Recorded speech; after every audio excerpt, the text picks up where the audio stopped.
Kabar terbaru, penyidik Polda Metro Jaya melakukan gelar perkara khusus untuk kasus ijazah Jokowi pada Senin 15 Desember 2025 yang berlangsung selama kurang lebih 6 jam. Dalam kesempatan tersebut, penyidik menampilkan ijazah milik Presiden RI ke-7 itu yang sebelumnya telah mereka sita sejak Juni 2025 sebagai alat bukti. Selesai gelar perkara pada Senin kemarin, Dr. Tifa menyoroti transkrip nilai Jokowi. Tifa menilai dokumen resmi yang berisi rekapitulasi nilai mata kuliah secara kumulatif dari awal hingga akhir studi Jokowi di UGM tersebut tidak lengkap.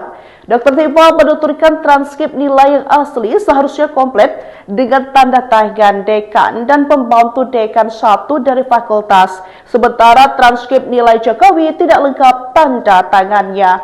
Dr. Tifa juga merupakan alumni dari UGM dari Fakultas Kedokteran ini menerangkan angka-angka pada transkrip nilai Jokowi tidak lazim untuk lulusan sarjana Fakultas Kehutanan UGM tahun 1985 sebab hanya ditulis tangan. Menurutnya seharusnya angka pada transkrip nilai Fakultas Kehutanan UGM tahun 1985 ditulis dengan mesin ketik manual.